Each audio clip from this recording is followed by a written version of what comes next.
আল্লাহ বলছেন এক শ্রেণীর মানুষ আল্লাহর কাছে উঠবে যারা চরম লাঞ্ছনাপূর্ণ দৃষ্টিতে থাকবে, আর ওই মানুষগুলা তাকাতে পারবে না। এক শ্রেণী তো চোখের পলক ফেলতে পারবে না, আরেক শ্রেণী তাকাতেই পারবে না, ওরা আর তাকাতে পারবে না। আল্লাহ রাব্বুল আমিন তাদেরকে একদম অবনত মস্তকে চক্ষুহীন অবস্থায় তাদেরকে উঠাবেন। আল্লাহ রাব্বুল আমিন সূরা শুরা এর ৪৫ নম্বর আয়াতের মধ্যে তার বর্ণনা দিয়েছেন। আল্লাহ বলছেন, আমরা জানি কিয়ামতের ময়দানে আপনি চান বা না চান, আল্লাহকে স্বীকার করেন বা না করেন, আল্লাহ রাব্বুল আলামিনের সামনে আমাদেরকে উত্থিত হতেই হবে। কিন্তু এই উত্থিত হওয়ার ক্ষেত্রে কোরআন বলছে অপরাধের বিবেচনায় আল্লাহর সামনে ৬টা আলাদা আলাদা চেহারা নিয়ে অপরাধীরা ওই দিন আল্লাহর সামনে উত্থিত হবে।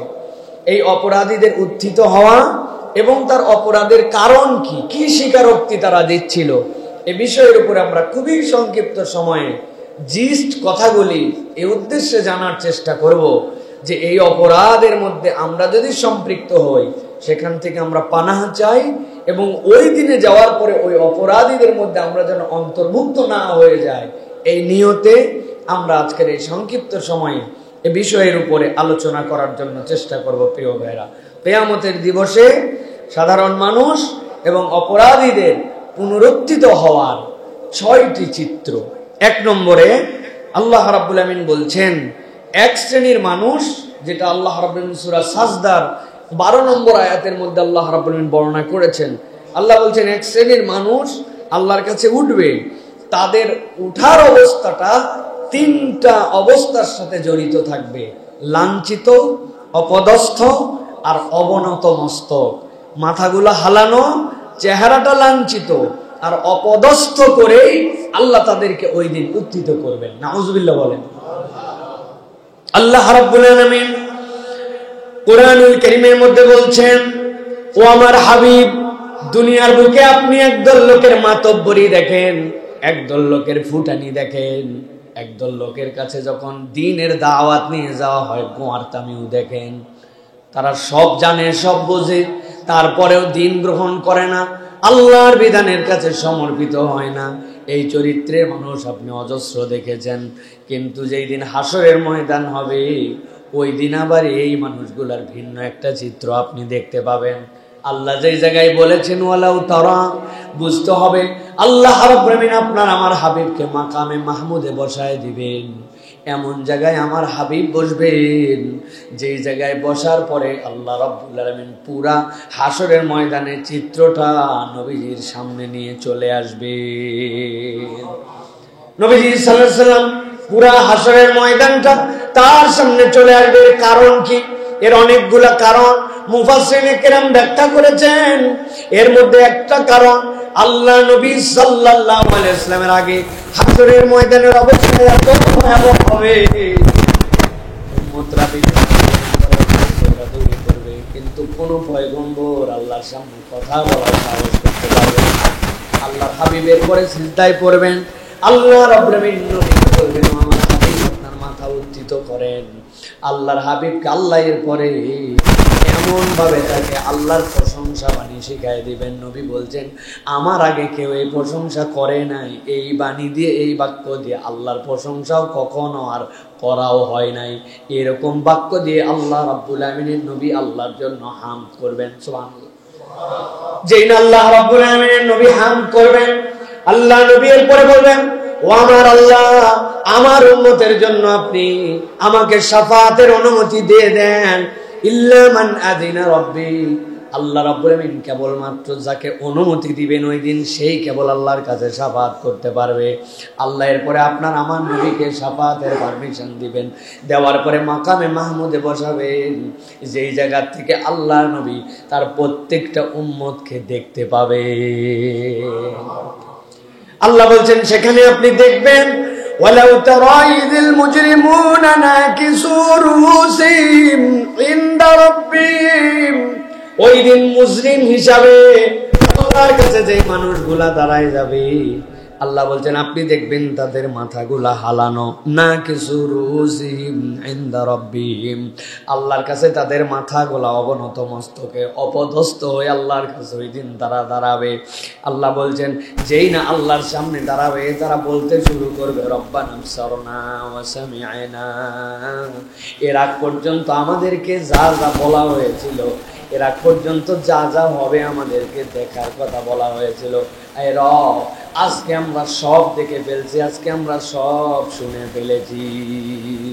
রব্বানা আবসারনা ওয়া সামি'না মানে ওই মানুষগুলা জাহান্নামের সামনে দাঁড়ায়া জাহান্নামকে দেখে ফেলবে, জাহান্নামের চিৎকার তারা শুনতে পাবে। আল্লাহর সামনে যেই না তারা দাঁড়াবে, দাঁড়াইবার বলতে শুরু করছে রব্বুল আলামিন আমাদের যা যা দেখার কথা সেটাই তো দেখতে পাচ্ছি, আমাদের যা যা শোনার কথা সেটাই তো শুনতে পাচ্ছি।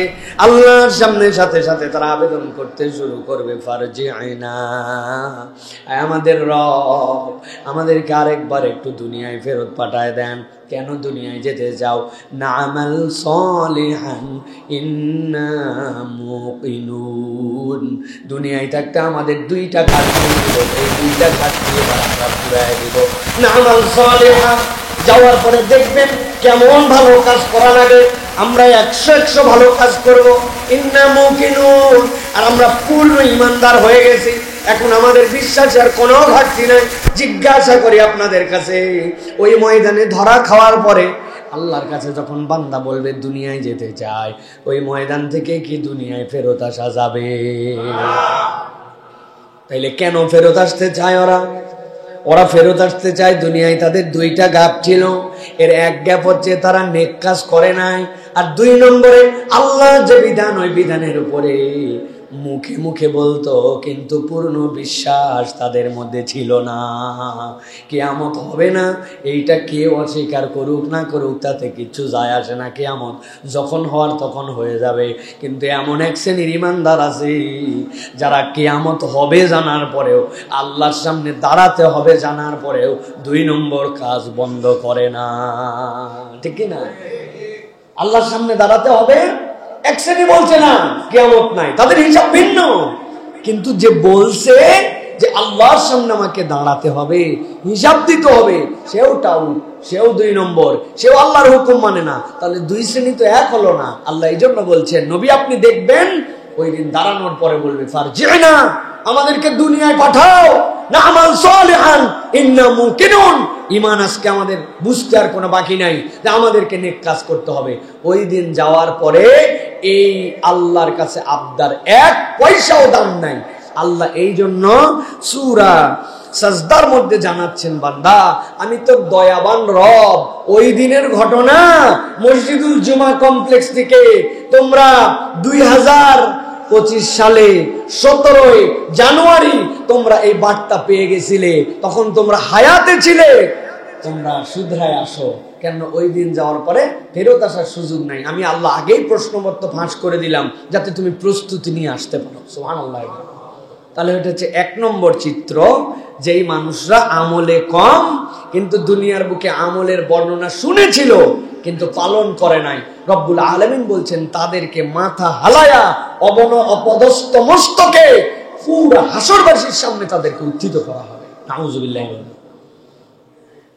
2 নম্বরে আল্লাহ রাব্বুল আলামিন বলছেন দুনিয়ার বুকে 1 শ্রেণীর মানুষ ছিল, যেই মানুষগুলা তাদের জবান দিয়ে সবসময় বড় বড় কথা বলতো, আল্লাহর বিপক্ষে, ইসলামের বিপক্ষে, আল্লাহর পক্ষের লোকের বিপক্ষে। আল্লাহর বাণী যারা প্রচার করত তাদের বিপক্ষে অনেক বড় বড় লেকচার দিত। আল্লাহ রাব্বুল আলামিন বলছেন এই মানুষগুলাকে আল্লাহ রাব্বুল আলামিন ওই দিন 2টা ভাবে উত্থিত করবেন। 1 নম্বর তাদের কণ্ঠগুলাকে রুদ্ধ করে দেওয়া হবে, আর 2 নম্বর তাদের চোখের কোটর থেকে বের করে তাদেরকে বিস্ফোরিত চোখে উত্থিত করা হবে। যেই না ওই মানুষগুলো আল্লাহর সামনে কথা বলতে পারে না, কিন্তু চোখ তার বিস্ফোরিত। এই চেহারা দেখেই চেনা যাবে এই মানুষগুলো আল্লাহর কাছে কোন অপরাধে সেই দিন উত্থিত হয়েছে। আল্লাহ রাব্বুল আলামিন সূরা ইব্রাহিম ডিটেইলস বর্ণনা করেছেন। আল্লাহ সূরা ইব্রাহিমের 42-43 নম্বর আয়াতের মধ্যে তাদের অবস্থা বর্ণনা করছেন। আল্লাহ রাব্বুল আলামিন বলছেন, ওয়ালা তাহসাবান্নাল্লাহা গাফিলান আম্মা ইয়ামালুজ জালিমুন। দুনিয়ার মানুষ, আল্লাহ রাব্বুল আমিনের ব্যাপারে এরকম ধারণা করো না। আরবির কায়দা যারা জানেন তারা জানেন আল্লাহর জন্য নুনে সকিলা লাগে না। আল্লাহর জন্য নুনের উপরে সকিলা দিয়ে এটাকে তাগিদ বর্ণনা করতে হয় না। আল্লাহ রাব্বুল আমিন যা ইচ্ছা তাই করতে পারেন। অথচ আল্লাহ রাব্বুল আমিন নিজে তাগিদ দিয়ে বলতেছেন, ওয়ালা তাহসাবান্নাল্লাহ, আল্লাহর ব্যাপারে কোশ্চিন কালেও তোমার মনে যেন এটা উদয় না হয়। কি উদয় না হয়? আল্লাহ বলছেন, আম্মা ইয়ামালুজ জালিমুন, আল্লাহ বোধহয় গাফেল, আল্লাহ বোধহয় বেখবর। যেই মানুষেরা দুনিয়ার বুকে জুলুম করে তাদের ব্যাপারে বোধহয় আল্লাহ খবর রাখেন না। আল্লাহ বলছেন, বান্দা কখনো দিলের মধ্যে এই কথা যেন উদয় না হয়। এইটা যদি উদয় হয় তোমার ঈমান পূর্ণ হয় নাই। এর দ্বারা আল্লাহ বুঝাতে চান, দুনিয়ায় যারা জুলুম করে তাদের পাই টু পাই হিসাব আল্লাহর কাছে আছে। আল্লাহ রাব্বুল আমিন বলছেন, ওই মানুষগুলো অনেক সময় দুনিয়াতে দেখতে পায় না তাদের পরিণতিটা কি, তাদের অবস্থাটা কি, তারা অনুভব করে না। রব্বুল আমিন কোরআনের অন্য জায়গায় বলেছেন, ওয়ানুমলি লাহুম ইন্না কাইদি মাতিন। ও দুনিয়ার মানুষ, ওই যে আসমানে ঘুড়ি উড়ে বেড়ায় লাটাইওয়ালার কাছে, ঘুড়ির লাটাইটা থাকে, ইচ্ছা করলে টেনে নিতে পারে। বড়শি দিয়া মাছ ধরে, হুইল দিয়া, মাছটা যদি বড় হয়ে যায় খাওয়ার সাথে সাথে খেঁচ দিয়ে টান দিলে অনেক সময় তার ছিঁড়ে যায়। এই জন্য মাছকে খেলাইতেও হয়, ছেড়ে দিতে হয়, আবার তুলতে হয়। আল্লাহ বলছেন, আমি তোমার লাটাইটা আমার কাছে ধরে রেখেছি। মুফাসসিররা ব্যাখ্যা করছেন, আল্লাহর লাটাইয়ের অনেক বর্ণনা আছে।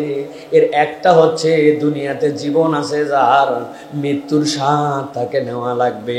আল্লাহ তোমাকে চিরদিনের জন্য জীবন দেন নাই, ওই মৃত্যু থেকে বাঁচার কোনো বান্দার উপায় নাই।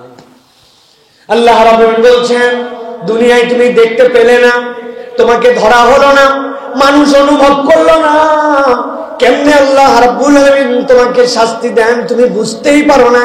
আল্লাহ রাব্বুল আমিন বলছেন, কিন্তু হাসরের দিনে যখন এই মানুষগুলা, এই দাপটওয়ালা এই কণ্ঠগুলি, যেই কণ্ঠগুলি ইসলামের বিপক্ষে ছিল, এই মানুষগুলো যখন উঠবে তখন কি পরিণতি হবে? ইন্নামা ইউআখিরুহুম লিয়াউমিন তাশখাসু ফীহিল আবসার। আল্লাহ বলছেন, ওই দিন যখন আল্লাহর সামনে উঠবে এই চোখগুলা তাদের স্থির হয়ে যাবে, চোখের পলক আর তারা ফেলতে পারবে না। ওই মানুষগুলা রব্বুল আলামিনের সামনে বিস্ফোরিত একটা চোখ নিয়ে উত্থিত হয়ে যাবে। আল্লাহ বলছেন, মুহতিনা মুকনিরুসিম লা ইয়ারতাদু ইলাইহিম তারফুহুম ওয়া আফিদাতুহুম হাওয়া।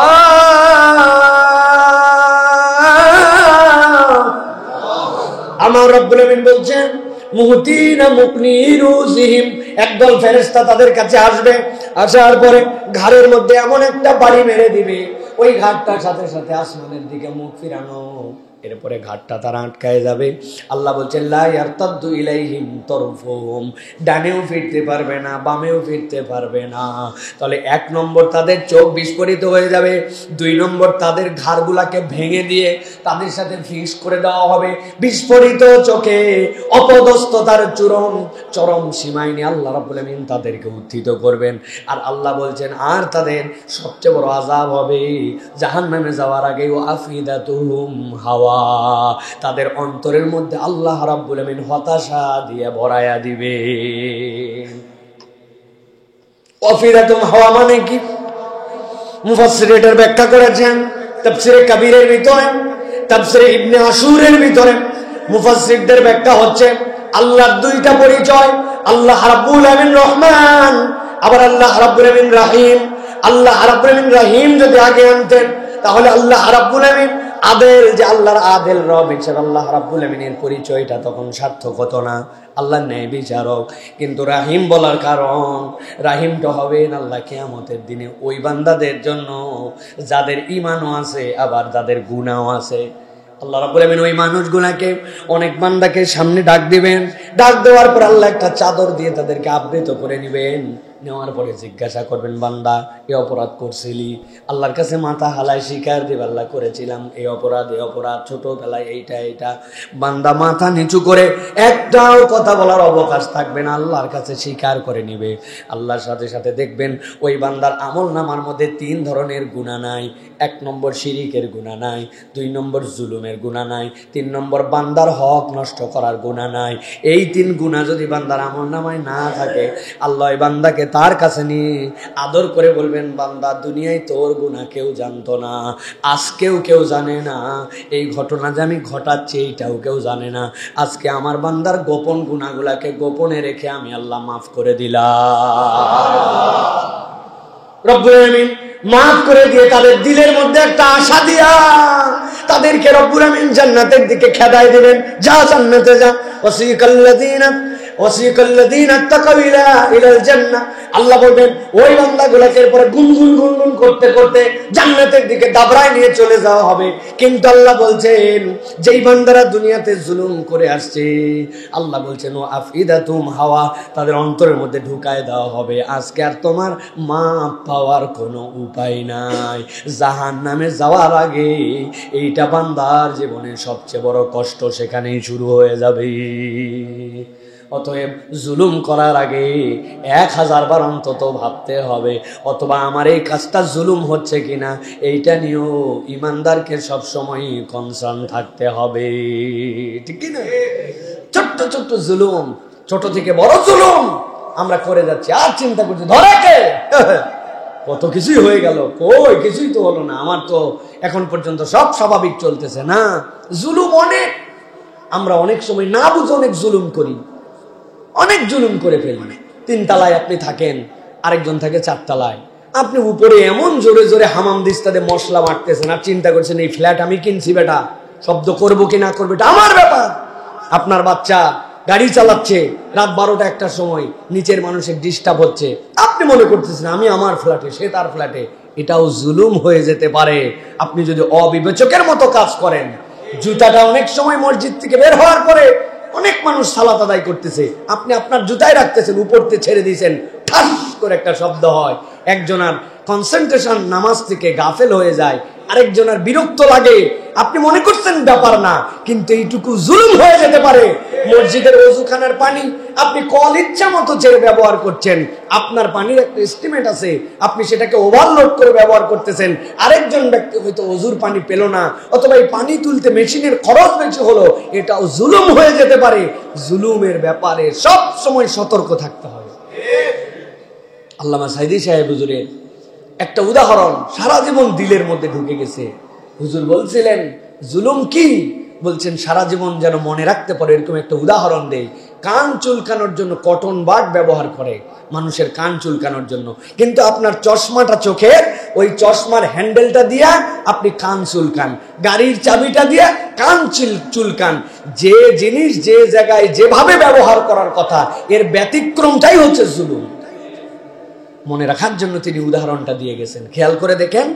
জুলুম হচ্ছে এইরকম, আল্লাহ বলছেন ওয়ালা তাহসাবান্নাল্লাহা গাফিলান আম্মা ইয়ামালুজ জালিমুন, জালেমরা যা করে তোমরা মনে করো না যে আল্লাহ এর ব্যাপারে গাফেল। এইটার হিসাব আল্লাহর কাছে বরাবর করা লাগবে।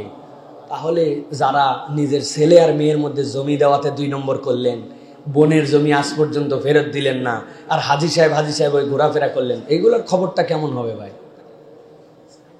রাস্তার খোয়া বালু খেয়ে ফেললেন, ব্যাংকের টাকা বিদেশে পাচার করে ফেললেন, প্রবাসীরা দেশে টাকা কষ্ট করে প্রেরণ করলো, আপনি সেইগুলা টাকায় ওই রেমিটেন্সের টাকা সহ দেশের টাকা আপনি আবার আপনার ব্যক্তি স্বার্থে ইংল্যান্ডে কানাডায় আপনি একটা বাড়ি বানায় ফেললেন, ওইটার বৈধতা নাই, কিচ্ছু নাই, আন্ডার ভয়েস করে ফেললেন, যে মাল যে টাকাতে কিনলেন দেখালেন তার চেয়ে বেশি, দুনিয়ার লোক বুঝলো না, কিন্তু আপনি বিদেশে আবার ডলারগুলা কৌশলে পাচার করে দিলেন, সর্বশেষ আপনি দেশ থেকে পালায় গেলেন অথবা দেশের নাগরিকত্ব ত্যাগ করলেন। আল্লাহ চিন্তা করবে যেহেতু বাংলাদেশের নাগরিকত্ব এখন ত্যাগ করছে, ছেড়ে দাও, তাই তো না? সাবধান প্রিয় ভাইয়েরা, ছোট থেকে বড় রাষ্ট্রের জুলুম চোখে পড়ে, ব্যক্তির জুলুম চোখে পড়ে না। আমরা ছোটখাটো প্রত্যেকেই এক একজন জালেম হয়ে আছে, ঠিক না? আমরা আমাদের এই জুলুম থেকে সব সময় ছোট থেকে বড় এটা হিসাব করতে হবে। নবীজির কাছে আসছে, ইয়া রাসূলুল্লাহ, আমার অনেকগুলা ছেলে, এই ছেলেটাকে অনেক মহব্বত করি, ওর জন্য আমি একটা খাদেম রেখে দিয়েছি, ইয়া রাসূলুল্লাহ দোয়া করেন। নবীজি বলছেন দোয়া মানে? দোয়া মানে তোমার আর ছেলে পেলে সকলকে খাদেম দিছ না, তো তুমি হয় এর খাদেম ছুটাও, নলে সকল সন্তানকে খাদেম দাও, তাছাড়া তুমি জুলুম করবে। নবীজি এইটাকেও জুলুমের অন্তর্ভুক্ত করে ট্রেনিং দিয়ে গেছেন। আর আমরা ছোট থেকে বড় সবগুলার ক্ষেত্রে জুলুম করি। আপনার কর্মচারী নামাজ পড়তে চায়, উনি উনারে ক্যাশে বসায় দিয়ে আসে, তুই ক্যাশে বস, দোকানদারি ঠিক মতো চালা, উনি এসে তসবিহ তাহলিল করে নামাজ পড়ে। উনার দোকানের কর্মচারী, উনার ফ্যাক্টরির কর্মচারী, উনার অধীনস্থদের ব্যাপারে নামাজের খবর নেয় না, এটাও আপনি জালেম। আল্লাহ রাব্বুল আমিনের কাছে হিসাব করে প্রত্যেকটা ধাপ আমাদেরকে ফেলতে হবে, ঠিক কি না? আরেকটা জুলুমের কথা যদি বলি তাইলে এটা আপনাদের কাছে কষ্ট লাগবে। এই যে সপ্তাহের সেরা সময়ে মুসল্লিরা আসছে, এক সপ্তাহের সবচেয়ে সুন্দর কাপড়, সবচেয়ে পরিচ্ছন্ন গোসল, সবচেয়ে অনন্য ঘুম, সবচেয়ে রিফ্রেশমেন্ট নেওয়ার পরে এখানে এসে বসে আছে কি জন্য? খতিব সাহেব কি কথা বলবেন, কথাগুলি শোনার জন্য। আর আমি খতিব, কোনো প্রস্তুতি নাই, কিচ্ছু নাই, জুমায় আসি, চিন্তা করি জুমাটা কেমনে কোন রকম কলে বলে কৌশলে পার করে দেওয়া যাবে, কি শুরু কি শেষ, কোনো একটা পড়ালেখা নাই, একটা জিনিস মানুষকে বুঝাবো এরকম প্রচেষ্টা নাই। অনেক খতিব আমরাও ধরা খেয়ে যাব যে আমরা আমাদের মুসল্লিদেরকে প্রপার গাইডেন্স দিতে পারছি কিনা, এই সময়ের মূল্যায়ন করতে পারছি কিনা। শুধু ওই জুলুম আপনারা না, আমরা হুজুররাও তার মধ্যে আটকায় যেতে পারি। আল্লাহ রাব্বুল আমিন আমাদের সকলের হৃদয়ে এইটুকু জাগ্রত হওয়ার মতো তৌফিক দান করুক প্রিয় ভাই। তাহলে এটা গেল 2 নম্বর চিত্র। 3 নম্বরে আল্লাহ বলছেন এক শ্রেণীর মানুষ আল্লাহর কাছে উঠবে যারা চরম লাঞ্ছনাপূর্ণ দৃষ্টিতে থাকবে, আর ওই মানুষগুলা তাকাতে পারবে না। এক শ্রেণী তো চোখের পলক ফেলতে পারবে না, আরেক শ্রেণী তাকাতেই পারবে না, ওরা আর তাকাতে পারবে না। আল্লাহ রাব্বুল আমিন তাদেরকে একদম অবনত মস্তকে চক্ষুহীন অবস্থায় তাদেরকে উঠাবেন। আল্লাহ রাব্বুল আমিন সূরা শুরা এর 45 নম্বর আয়াতের মধ্যে তার বর্ণনা দিয়েছেন। আল্লাহ বলছেন ওয়াতারাহুম ইউরাদুনা আলাইহা খাশিঈন মিনাল যুল্লি ইয়ানজুরুনা মিন তারফিন খাফি। আল্লাহ বলছেন আপনি দেখবেন ওই দিন আল্লাহর সামনে এক শ্রেণী উঠবে যেই মানুষগুলা আল্লাহর সামনে চক্ষুগুলাকে নিচের দিকে রাখবে। কেন নিচে রাখবে? আল্লাহ বলছেন খাশিঈনা মিনাল যুল, ওই মানুষগুলা অপদস্থতায় আল্লাহর কাছে ভয়ের ঠেলায় এমন ভাবে উঠবে যেই সময় তাদের তাকানোর সমস্যা, তাদের ক্ষমতা থাকবে না। এই আয়াত এইগুলার ব্যাখ্যায় মুফাসসিরিনে কেরাম আরো অনেক আয়াত এনেছেন। ওই জায়গাতে এই আয়াতের শেষের অংশে ইমানদাররা বলতে শুরু করবে এই লোকগুলা কত বড় ক্ষতিগ্রস্ত, দুনিয়াতেও তারা ক্ষতিগ্রস্ত হয়েছে, এই ময়দানে এসেও তারা ক্ষতিগ্রস্ত হয়েছে। এটার ব্যাখ্যা কি? দুনিয়ায় তারা ক্ষতিগ্রস্ত হলো কেমনে? যেই চোখ দিয়ে আপনাকে যা দেখতে হবে সেইটা দুনিয়ায় আপনি যেরকম না দেখে উল্টা পাল্টা দেখেছেন, আবার আজকের এই ভয়াবহ ময়দানে আপনাকে যেখানে চোখ দিয়ে দেখে দেখে চলতে হবে, এই জায়গায় আপনি আবার চোখ দিয়ে দেখতে পারেন না। তাহলে দুনিয়ায় যা দেখা লাগবে না তা দেখে ক্ষতি করছেন, আর এখানে দেখতে হবে এই দেখার যোগ্যতা হারায় ক্ষতি করছেন। ইমানদাররা বলবে এরা কত ক্ষতিগ্রস্ত, এরা এদের পরিবার সহ দুনিয়াতেও ক্ষতির মধ্যে ছিল, আবার আজকের ময়দানেও তারা ক্ষতিগ্রস্ত। নাউযুবিল্লাহ। তাহলে আল্লাহর কাছে আমরা চক্ষুহীন হয়ে উঠতে চাই না, আল্লাহর কাছে আমরা চোখ নিয়ে উঠতে চাই। আল্লাহর কাছে আমরা উদ্ধত চোখে তাকাতে চাই না, কিন্তু অন্ততপক্ষে আমরা তো আল্লাহর সামনে দেখতে চাই, আল্লাহ রাব্বুল আমিনের সামনে দাঁড়াতে চাই। আল্লাহ রাব্বুল আমিন কোরআনুল কারীমের মধ্যে বলেছেন ওয়ামান আ'রাদা আন যিকরি ফাইন্না লাহু মাঈশাতান দানকা ওয়া নাহশুরুহু ইয়াওমাল কিয়ামাতি আহমা। আল্লাহ বলছেন দুনিয়ায় তোমার কাছে আল্লাহর কিতাব ছিল, কিন্তু তুমি চিন্তা করছো মানলেই কি আর না মানলেই কি, পড়লেই কি আর না পড়লেই কি। আল্লাহর কোরআন শরীফ না পড়ে এমন কোন লোক আছে অক্সিজেনের শর্টে মারা গেছে? হ্যাঁ, আল্লাহর কোরআন শরীফ না পড়ার কারণে ডায়রিয়া হয়ে গেছে। তো কোরআন শরীফ পড়লেই কে না পড়লেই কি? আল্লাহ বলছেন ওয়ামান আরাদান যিকরি, তুমি আমার জিকির থেকে, আমার কোরআন থেকে তোমার দৃষ্টিকে সরাই নিয়েছিলে। এটা কেবল পড়ার ক্ষেত্রে নয়, এটা বিধানের ক্ষেত্রে, এটা হুকুমের ক্ষেত্রে, এটা আহকামের ক্ষেত্রে, আরকানের ক্ষেত্রে, এটা প্যানাল কোডের ক্ষেত্রে। আপনি মনে করেছেন নামাজের আল্লাহর নির্দেশনা আপনি কোরআন অনুযায়ী পালন করেন, কিন্তু আল্লাহ রাব্বুল আলামিন দুর্নীতিবাজকে কেমনে শাস্তি দিতে হবে তার বিধান তো আল্লাহ কোরআনে রেখেছেন, রাখেন নাই?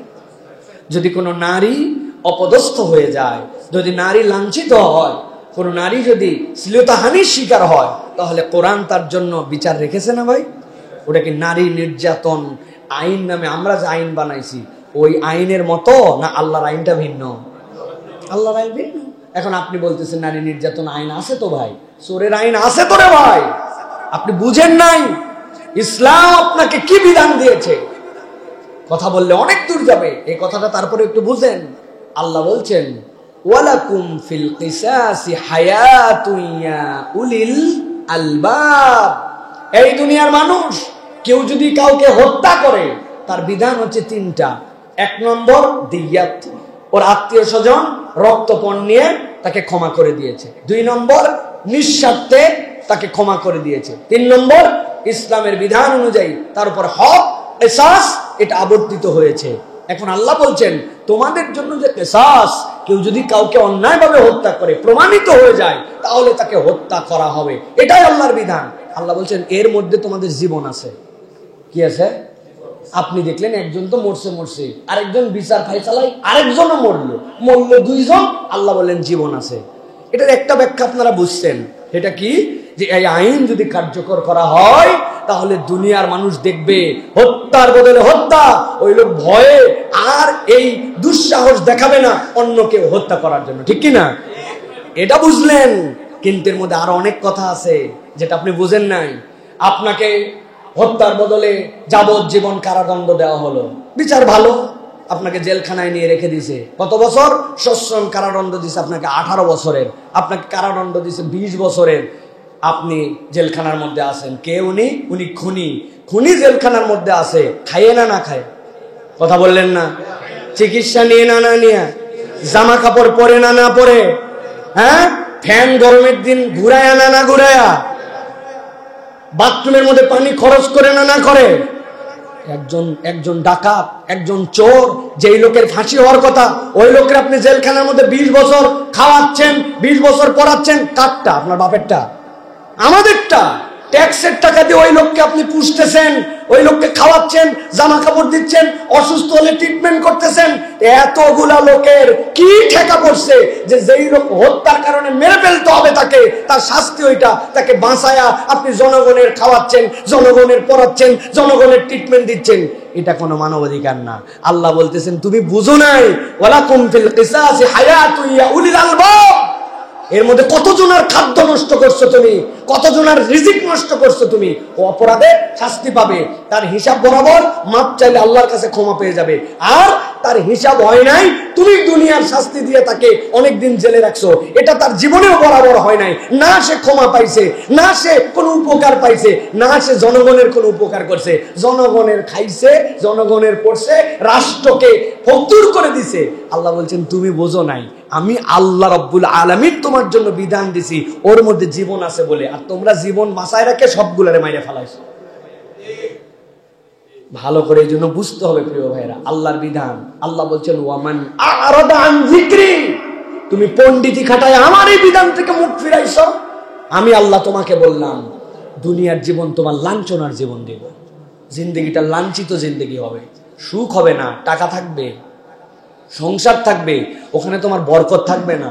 দুনিয়া তোমার সামনে আসবে কিন্তু এটা তুমি প্রকৃতার্থে ভোগ করে যেতে পারবা না। তোমার দুনিয়া থাকবে কিন্তু তোমার নিরাপত্তা থাকবে না, তোমার মধ্যে সবসময় অবসাদ কাজ করবে।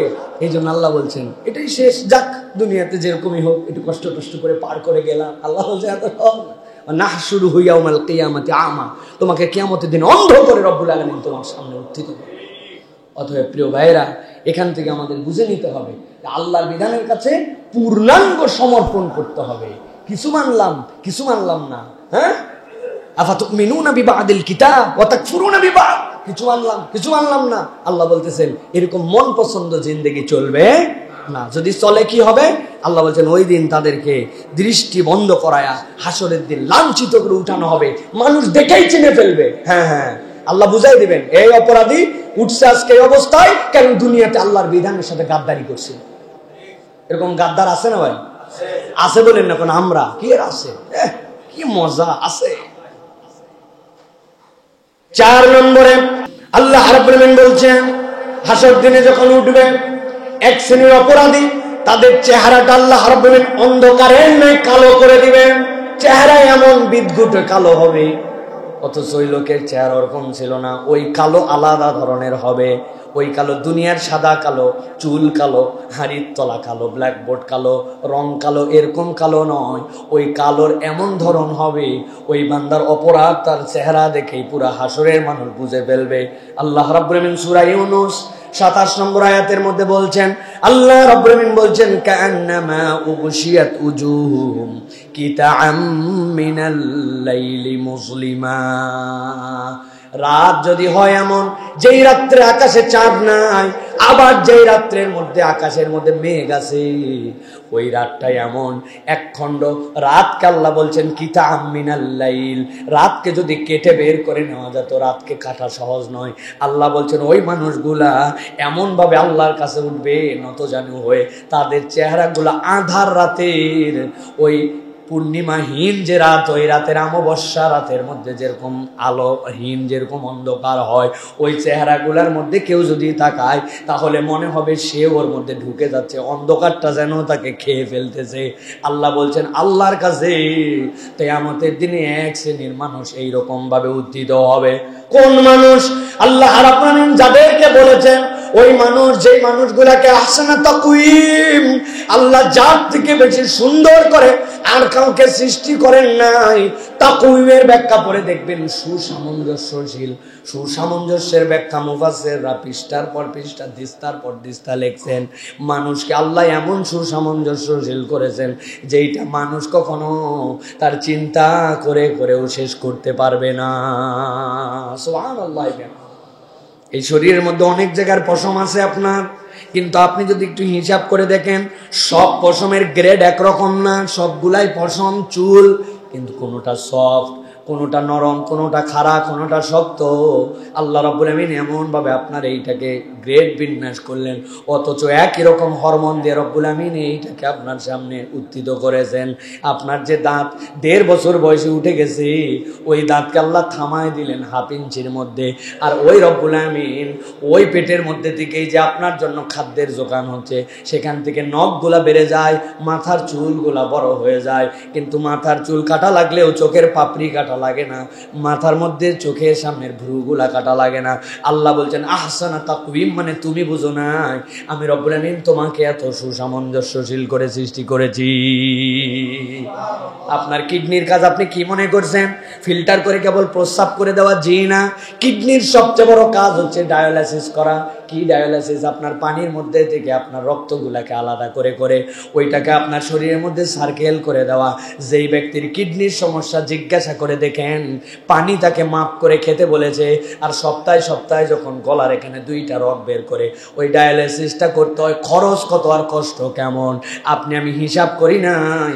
60-70 বছরের জিন্দেগি পার করে ফেললাম, হাজার হাজার মিলিয়ন কোটি টাকার কাজ আপনার আমার কিডনি করে ফেলছে, অথচ আপনি আমি কখনো কল্পনার মধ্যেও আনি নাই। আল্লাহ বলছেন ওই বান্দা, যেই বান্দাকে আমি এরকম সুসামঞ্জস্যশীল করে সৃষ্টি করলাম, কিয়ামতের দিনে সে অন্ধকারাচ্ছন্ন একটা চেহারা নিয়ে আমার সামনে উঠবে, এটা আমি চাই না। কিন্তু আমার বান্দা আমার সাথে গাদ্দারি করার কারণে, আমার দেখানো রাস্তায় চলা না চলার কারণে কিয়ামতের দিনে কিন্তু এই বান্দাকে এরকম করে উত্থিত হতে পারে। অতএব সাবধান হতে হবে প্রিয় ভাইয়েরা। এগুলো কেবল শোনার জন্য শোনা নয়, এগুলো কেবল শোনার জন্য শোনা নয় যে শুনে গেলাম আর চলে গেলাম। আল্লাহ রাব্বুল আলামিন ভয় দেখাচ্ছেন এইটা। 5 নম্বরে আল্লাহ বলছেন এক শ্রেণী আল্লাহর সামনে ওই দিন হাঁটতেও পারবে না, চলতেও পারবে না, আল্লাহর সামনে হাসরের ময়দানে ওই যে নতজানু হয়ে বসে পড়বে, জাহান্নামে তাদেরকে লাত্থায়া হুজু, আল্লাহ বলবেন তাদেরকে ধরো, ফাসাল্লু, তাদের কোমরের মধ্যে জিনজির লাগাও, এরপরে নিক্ষেপ করো। আচ্ছা, কথা হচ্ছে যে লোক এমনি যেতে পারে আল্লাহ নির্দেশ দিলেই, কেন আল্লাহ রাব্বুল আলামিন তাদের কোমরের মধ্যে আবার বলবেন ধরে বাইন্ধে জিনজির লাগাও? আল্লাহ তার কারণ ব্যাখ্যা করেছেন। আল্লাহ বলছেন এক শ্রেণী আমার সামনে উঠবে যারা নতজানু হয়ে বসে পড়বে, পুরো হাসরের ময়দান দেখে বুঝবে এরা ভিন্ন গ্রেডের আসামি। আল্লাহ রাব্বুল আলামিন সূরা জাসিয়া, কোরআনের অন্যতম সূরা, এর 2টা আয়াত 28 আর 29 নম্বর আয়াতের মধ্যে আল্লাহ বর্ণনা দিচ্ছেন, এ আমার হাবিব, আপনার উম্মতের মধ্যে এক শ্রেণীর লোক ওই দিন দেখতে পাবেন, দুনিয়ার বুকে কি তাদের দাপট, কি দৌড়াদৌড়ি, পুরা দুনিয়ারে মাথা তারা দবড়ায় বেড়াইছে, দৌড়ায় বেড়াইছে, কিন্তু আপনি যখন তাদেরকে হেদায়েতের দিকে ডেকেছেন, ওই হেদায়েত শোনার মতো তাদের হাতে সময় ছিল না, বিরাট ব্যস্ততা। আপনি দোয়া পড়ে উঠেছেন, যানবাহনের মধ্যে কি পড়েছেন? আপনি পড়েছেন সুবহানাল্লাযী সাখখারা লানা হাযা ওয়া মা কুন্না লাহু মুকরিনিন ওয়া ইন্না ইলা রাব্বিনা লামুনকালিবুন। এই রব, আমাকে যে বাহন তুমি দিয়েছো এটা বশীভূত করার যোগ্যতা আমার ছিল না, এইটাকে আল্লাহ রাব্বুল আমিন আমি বশীভূত করতে পারতাম না। যেই আপনার বাইকটা আপনি চালাচ্ছেন, ওই বাইকের লোহা, তামা, দস্তা, ওই বাইকের স্টিল, ওই বাইকের যে সামগ্রীগুলো আপনি নিজে নিজে নিয়ন্ত্রণ করতে পারতেন, আল্লাহ রাব্বুল আমিন ওইগুলাকে বশীভূত করার যোগ্যতা দান করেছেন। আল্লাহ রাব্বুল আমিন আপনাকে আপনার উপযুক্ত করে ওইটা দিয়েছেন। আপনি ওঠার পরে বলতেছেন এটাকে বশীভূত করার ক্ষমতা আমার নাই, তুমি আল্লাহ দিয়েছো। ইন্না ইলা রাব্বিনা লামুনকালিবুন, আপনার কাছে আমাদেরকে প্রত্যাবর্তন করতে হবে চূড়ান্ত। এই বান্দা, যেই বান্দা এই কথা বলে, অথচ ওই বান্দায় হয়তো আজান শুনতে পেয়েছে হাইয়া আলাস সালাহ, ওর আর বাইক থামে নাই, ওর আর জীবন থামে নাই, ওর মিল থামে নাই, ওর দোকান থামে নাই, কিচ্ছু থামে নাই। সে মনে করছে এই সময়ও আমার, এই সময়ের মালিক বোধহয় আমি আমার মতো গতি অব্যাহত রেখে দিয়েছি। আমার পড়ার সময় এখন, আমার কোচিং এর সময় এখন, আমার কাজের সময় এখন, আমার রান্নার সময় এখন, আমার টিভি দেখার সময় এখন। আল্লাহ বলতেছেন তুমি তোমার সময়কে নিয়ন্ত্রণ করো না, সময়কে নিয়ন্ত্রণ করেন রব্বুল আলামিন, অথচ সময়ের মালিককেই তুমি সময় দেখায় এক হাত দিছ। সময়ের মালিককেই সময়ের এক হাত দিছ তুমি। তুমি চাইলে 1 মিনিট আগে সূর্যকে তুলতে পারো না, 1 মিনিট পরে সূর্যকে দাবাতে পারো না। তুমি কিসের মালিক? তুমি কিছুর মালিক নয়, তুমি একটা টাইম ফ্রেমের মধ্যে আছো, অথচ সময়ের মালিককেই তুমি উল্টায় এক হাত দেখাইছো। কি ভাই, কথা কি ভুল? আমার রব্বুল আলামিন বলতেছেন ওয়া তারা কুল্লা উম্মাতিন জাসিয়া, ও আমার হাবিব, আপনি দেখতে পাবেন এক শ্রেণীর লোক হাসরের দিনে ওঠার পরেই নতজানু হয়ে বসে পড়েছে। আল্লাহ বলছেন কুল্লু উম্মাতিন তুদআ ইলা কিতাবিহাল ইয়াউম তুজজাউনা মা কুনতুম তা'মালুন। আল্লাহ বলছেন প্রত্যেক উম্মতকে তাদের কিতাব সহ আল্লাহর কাছে ডাকা হবে। রব্বুল আমিন যেই না তাদেরকে রব্বুল আমিনের সামনে ডাকবেন, ওই বান্দার অনেক সময় বলবে আয় রব্বুল আমিন, এই অপরাধ আমি করি নাই, মনেই নাই আসলে অপরাধ করছে কি করে নাই। ছোট্টবেলায় গ্রামের মধ্যে একটা তেঁতুল গাছ ছিল, সকালবেলা একদিন দেখছে তেঁতুল খাওয়ার লোভ হয়, ছোট্ট একটা জলপয়ের গাছ ছিল পুকুর পারে, অমুক দাদার তমুক দাদার, আপনারা 3 বন্ধু মিলে যাওয়ার সময় মারছে একটা ঢেল, ওর মধ্যে থেকে জলপাই পড়ে গেছিল, ওই মধ্যে থেকে তেঁতুল পড়ে গেছিল। আমার মনেও নাই আর 50-60 বছর পরে কোন দিন কার জলপাই খাইছিলাম, কোন দিন কার তেঁতুল খাইছিলাম। বান্দা বলবেন না না আল্লাহ, এই অপরাধ আমি করি নাই, বললেই হবে নাকি আন্দাজে, এই অপরাধ আমার নাই।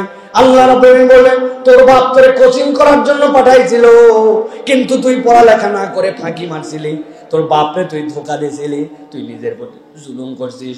ও জীবনে শতবার স্কুলে গেছে, হাজার বার কোচিং এ গেছে, কোন দিন সে ধোকার মধ্যে তার বাপ মারে ফাঁকি দিয়ে ধোকা দিয়েছিল এটা তার নিজেরই মনে নাই। রব্বুল আমিন সাথে সাথে বলবেন ওই বান্দাদের জন্য 3 ভাবে সাথে সাথে হিসাব নেওয়া শুরু হবে। একটা হচ্ছে এই জমিন তাদেরকে সাথে সাথে জানাই দিবে, আও হালাহা, এই জমিনে তুমি যা করছো সবগুলা জানাই দিবে। 2 নম্বর আল্লাহ রাব্বুল আমিন হাত মুখের জবান বন্ধ করে দিয়া, আল্লাহ মুখের জবান বন্ধ করে দিয়া এরপরে বান্দার অঙ্গ প্রত্যঙ্গ অঙ্গের মাধ্যমে সাক্ষ্য নিতে শুরু করবেন।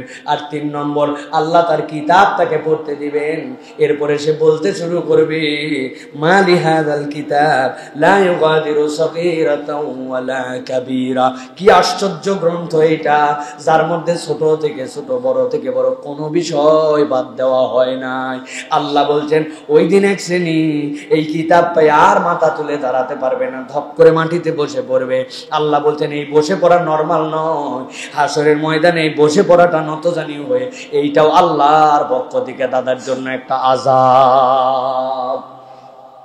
আল্লাহ রাব্বুল আলামিন বলছেন হাযা কিতাবুনা ইয়ানতিকু আলাইকুম বিল হক ইন্না কুন্না নাস্তানসিখু মা কুনতুম তা'মালুন। আল্লাহ বলছেন এই কিতাব তোমাদের কিতাব, আমি আল্লাহ নিজে বললাম নাস্তানসিখু, বান্দা তুমি যা করেছো আমি রব্বুল আমিন সবগুলা লিখে রাখতাম। বান্দার আমলনামা একটাও লেখার বাইরে নাই। আল্লাহ বলছেন যা করেছো হিসাব বরাবর। এইটা দেখে বান্দা ঘাবড়ায়া এমন বসে যাবে। আল্লাহ বলতেছেন হিসাব ফায়সালার পরে এরপরে ফেরেশতারা তাদের কোমরের মধ্যে জিনজির লাগায়া জাহান্নামে নিক্ষেপ করবে। অতএব প্রিয় ভাইয়েরা, এই কিতাব নিয়ে তামাশা করা অথবা গোপনে পাপ, প্রকাশ্যে পাপ, লোকের সামনে এক ধরনের আমল, পেছনে এক ধরনের আমল, এখান থেকে আমাদের বাঁচতে হবে ভাই। আল্লাহর কাছে সব লেখা থাকে। যদিও ঢাকার যারা আমাদের তরুণ আছে এদের কারণে ডান পাশের ফেরেশতাটা বেশ রেস্ট পাইছে আমাদের। এরা এক সপ্তাহ কোনো কাজ থাকে না, শুধু জুমার দিন 1:00টার দিকে ফেরেশতা ওঠে, ওইটা কিছু লেখা লাগে, আছে না ভাই? হাজার বলেও সারা দেশের মুসল্লি মসজিদে 9টায় চলে আসে। এমন কোন জুমা নাই মসজিদুল জুমা কমপ্লেক্সে 8-10টা জেলার থেকে ভিজিটর আসে না নামাজ পড়ার জন্য। আর এলাকার মুসল্লি, এমন মুসল্লি আছে 10 বছরের রাস্তা ছাড়া আর সাত ছাড়া নামাজ পড়ে না, আছে না ভাই? আছে না? আপনি কেমনে ফেরেশতায় কাজেই লাগাচ্ছেন না তো ভাই। তাহলে বামের ফেরেশতা কাজ করতে করতে হয়রান, ডানের ফেরেশতা রিটায়ার্ডে চলে গেছে। আমাদের, আমি সহ আমাদের সকলে আমল নাই আমাদের প্রিয় ভাইরা। আল্লাহ এই জন্য বলছেন ইন্না কুন্না নাস্তানসিখু মা কুনতুম তা'মালুন। তুমি যা করো বান্দা সব লেখা হয়। তার মানে কি খালি গুনাহ লেখা হয়, সওয়াব লেখা হয় না? সওয়াবও লেখা হয়। অতএব ওই লেখাটা যেন ডানেরটা বেশি ব্যস্ত থাকে, বামেরটা যেন বেশি ব্যস্ত না থাকে, বান্দার প্রচেষ্টা হবে এইটা, ঠিক কি না? আল্লাহ আমাদেরকে বোঝার তৌফিক দান করেন। সর্বশেষ আল্লাহ বলছেন এক শ্রেণী সবচেয়ে ভয়ঙ্কর ভাবে বিচারের আগে আল্লাহর কাছে উত্থিত হবে। কি? তাদের অবস্থা হবে এমন, প্রাণ যায় না, গেলে তো আরাম, আবার প্রাণ থাকে না, প্রাণটা ওষ্ঠাগত হবে, কণ্ঠনালীর কাছে এসে যেন প্রাণটা বেঁধে গেছে। ও কামনা করবে জীবন চলে যাক, মরে গেলেই বাঁচি, আর কষ্ট সহ্য হয় না, না মরে না সুস্থ থাকে। আল্লাহ বলছেন তাদের প্রাণকে ওষ্ঠাগত করে এই অবস্থাতে হাসর নাসর তাদেরকে করা হবে। নাউজুবিল্লাহ বলবেন না? আল্লাহ রাব্বুল আলামিন বলছেন সূরা গাফির 18 নম্বর আয়াত, আল্লাহ রাব্বুল আলামিন বলছেন ওয়ানযিরহুম ইয়াওমাল আযিফা ইযিল কুলুবু লাদাল হানাজিরি কাযিমিন। আল্লাহ বলছেন আল্লাহর কাছে যখন তারা উদ্ধৃত হবে, ইযিল কুলুব, তাদের অন্তরগুলা, তাদের জীবনগুলা, আল্লাহ বলছেন লাদাল হানাজিরি কাযিমিন, ওই মানুষগুলার জন্য যেন প্রাণটা ওষ্ঠাগত হয়ে যাবে। এমন কষ্ট তাদের, তারা মনে করবে এখান থেকে মরে গেলেই বাঁচি, কিন্তু এটা তো মরার জন্য নয়, অথবা কাকতালীয় ভাবে নয়। রব্বুল আলামিন তাদেরকে ওইভাবেই হাসরের ময়দানে উত্থিত করবেন। আল্লাহ বলছেন মালিজ জালিমিন মিন হামিমিন ওয়ালা শাফি'। আল্লাহ রাব্বুল আমিন বলছেন ওই দিন তাদের জন্য কোনো বন্ধু থাকবে না, আবার তাদের জন্য কোনো সুপারিশকারীও থাকবে না। দুনিয়াতে দোস্ত দোস্ত করে ঘুরছি, যেই দোস্ত ছাড়া আপনার কিচ্ছু ভালো লাগে না, আড্ডার পর আড্ডা, ঘন্টার পরে ঘন্টা, এমন কোনো খারাপ কাজ নাই যেই কাজে ওই বন্ধু আপনার সাথে ছিল না। 3 জন মিলে দাঁড়ায় গেছে, যা গল্প করছে সব বাজে গল্পের একজন তিনি সমন্বয়ক ছিল। অথবা ওই বাজে গল্পের উনি উদ্দীপক ছিল, অথবা ওই বাজে গল্পে সে সমর্থক ছিল, তার সাথেই ঘুরছি, তার সাথেই ফিরছি। যখন ঈদের সময় আসছে, যখন আনন্দ করার জন্য মন চাইছে, তখন ওই দোস্তই আপনাকে যোগান দিয়ে বলছে, দোস্ত আর কতদিন বিড়ি খাবি? চিন্তা করছে আমার দোস্ত বোধহয় বিরাট একটা ভালো কথা বলছে, বিড়ি খাওয়া খারাপ, বলছে দোস্ত আর বিড়ি খায় ফিলিংস আসে না। এবার একটা কৌশল পাইছি, তুই ছোট্ট করে প্রস্তুতি নে। কি? ওই তুই একটা বিড়ি কিনে ভিতরের মাল ফেলা। ও ভিতরের মাল ফেলাইছে, ও কোত্থেকে একটা পুরিয়া ম্যানেজ করে আনছে, আনার পরে ছোট্ট করে সেলুনের দোকান থেকে কাটা ব্লেড নিয়ে কুচকুচ করে কাইটে ওর ভিতরে ঢুকাইছে। ঢুকায় বলছে, দোস্ত একটা নেতে যেমন তেমন, দুইটা নেতে রাজা। মুসলিম বাজার অঞ্চলে যাহারা উহা খায় উহার নাম। আপনারাও জানেন দেখি। ওই বন্ধু তার এত আপন বন্ধু, তারে নেশা করাইছে, তার মহিলাদের নিয়ে বাজে আলাপ করাইছে, বাইকিং করে বেড়াইছে, ইসলাম থেকে সরায় রাখছে। আমার আল্লাহ রাব্বুল আমিন বলছেন, ওই দিন যাওয়ার পরে মিন হামিমিম ওয়ালা শাফি, তার কোনো বন্ধু থাকবে না, তার জন্য আমার নবী সুপারিশও করবে না। আল্লাহ নবী সুপারিশও নাই, ওই দোস্তালি ওই জায়গায় চলবে না। আল্লাহ বলছেন প্রাণ উৎসাহিত করে রব্বুল আমিন তোমাকে সামনে দাঁড় করাই দিবেন। বান্দা ওই দিন ভয় করো, ওই দিন তোমার চাইলেও আশা লাগবে, না চাইলেও আশা লাগবে। দুনিয়ার শত ব্যস্ততা, মিলিয়ন মিলিয়ন টাকার হিসাব। ইলন মাস্ক সাহেব দুনিয়ার 1 নম্বর ধনী, 1 নম্বর জ্ঞানী বলতেছেন আপনারা যারে, উনারেও যাওয়া লাগবে, আমারেও যাওয়া লাগবে। রাস্তার পাশে ফুটপাতে 100 টাকার কলার মোচা আর কলার থোড়া আর রাস্তার থেকে কুড়ায় কুড়ায় ওই শাক নিয়ে আসে। আমি মাঝে মাঝে দেখি কতগুলো মানুষ এদের থেকে একটু কেনাকাটা করার জন্য চেষ্টা করেন, অন্তত দাম দর করেন না এদের সাথে। এরা একদমই ছোট পুঁজির মানুষ। ওই শাক আলাকেও যদি বলেন 1 আটি 10 টাকা চাইছে, আপনি বলছেন 2 আটি 15 টাকা দিবি না। কেন রে ভাই?